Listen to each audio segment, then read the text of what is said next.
gears for a moment. You've seen a lot of startups. You've seen this startup. You saw a lot of startups in business school, Macomb School of Business as well. What do you think some success criteria are, maybe that we haven't necessarily heard from conventional wisdom over the years? What are some things that you've observed that you think can help entrepreneurs do well? What I found that the number one sort of ingredient for success for an entrepreneur is really focus. And that's not really counter to conventional wisdom, I guess. But I think a lot of entrepreneurs are sort of entrepreneurs for its own sake, and by nature of being an entrepreneur, you're sort of interested in new ideas and new things. So it's I think often rare to find an entrepreneur who both can spot a new opportunity and yet also have enough sort of focus and commitment to actually stick with building a company through what is a long process to get from from a brand new company to something that's self-sustaining. So I think that's kind of what I would see most often missing with most startups and entrepreneurs. Yeah, as you've gone along, I'm sure you faced a lot of naysayers, people that said you couldn't do it, or you maybe were on the wrong path. Yeah. Have you had any cases of that or stories of that you find funny now that you guys are in the position that you're in? Or I don't want to name any names, of course, but at uShip back in 2004, got a lot of funny looks, right?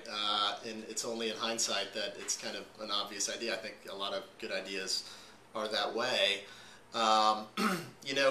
uShip has evolved really from what was originally sort of a peer-to-peer concept of really any person with anything that they need to move, and then any vehicle, any truck that could move it. And we thought one day, hopefully, big moving companies would actually want to use the platform. So really, we were shocked that right out of the gate, our platform was a viable sort of lead generator for traditional moving and transportation companies. And now, like I said, we have over 160,000 of them, ranging from single truck owner operators all the way up to the biggest freight and companies and brokers in the U.S. So. Yeah, and I'm sure the first people you talked to about the business never would have seen that. Yeah, no, and there's a lot of trust issues, right? And there was a lot of uncertainty for us. Sort of getting matched with somebody online that you've never met before, based on some feedback ratings. A lot of people sort of shrugged their shoulders at that, saying, who's going to want to do that? What's the liability for the company in the transaction? So there's some liability issues that were sort of unclear. And yeah, we did get some naysayers, I think, particularly some of those in the investor community. That ultimately we move forward with the business. I think what's another thing that's very important as an entrepreneur is to be stubborn. You've got to really stick to your guns. Obviously, you can't be overly stubborn and sort of not take good advice. You've got to be stubborn enough to sort of stick with the core of the thing you're trying to create, but at the same time let that evolve over time. So uShip today looks a lot different than uShip version 1.0 did back in 2004. Yeah. All right, so two final questions. First, about Austin in general.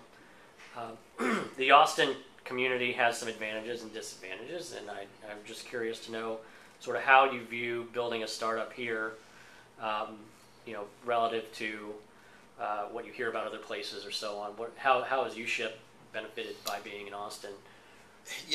Austin. There's a lot of great things about Austin. There's a few things that aren't so great. I'd say on balance, it's a phenomenal place to start a company. There's a tremendous amount of talent, particularly on the technical side. Austin's kind of infamous for not having a lot of talent in the sort of consumer sort of marketing area. and online, marketing. But I think that's changing. I think that's changing really quickly. There's only a handful of successful consumer internet companies that have come from Austin. So, we've had great success here. The just general entrepreneurial environment is very supportive. So that's been great. During fundraising, it was a little bit challenging. We were reaching out to venture capital firms back in 2004, 2005 timeframe, and we didn't have a great reception locally in Austin. Austin's typically known for more enterprise software investments and the like. And really at the time there wasn't a lot of consumer internet investment being done anywhere. But we sort of quickly changed our focus from talking to Austin VCs to Bay Area VCs. Of course, we had a much better reception out there. So we were able to access capital sort of outside of the regional venture community. So we wound up sort of partnering with Benchmark Capital for our Series A. And I believe we were their first Texas-based investment. So I think there's a lot of the barriers, the geographical barriers are sort of coming down in terms of access to capital. Since that time, I think Sequoia's done a deal or two here in Austin, so really I think there's a lot of new investors that are looking at Austin as a great place to start a business.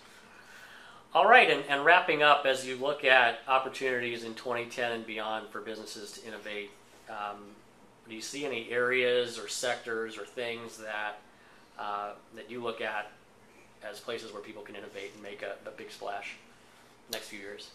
I'm such a big believer in the marketplace model, and so I think there's just still a tremendous amount of opportunity in connecting buyers and sellers, in an efficient sort of transactional marketplace. I can cite other startups, other companies. Actually a sister portfolio company from Benchmark called Odesk.com is a fantastic marketplace connecting developers all over the world with businesses that need development talent. So really in every services category, I think there are entrepreneurs trying to build transactional marketplaces, but I think there's still a lot of opportunity, and a lot of those markets certainly aren't already won. Excellent. Well, thanks a lot for your time, Matt. We appreciate it. And any parting words for us, or anything you'd like to say about the business?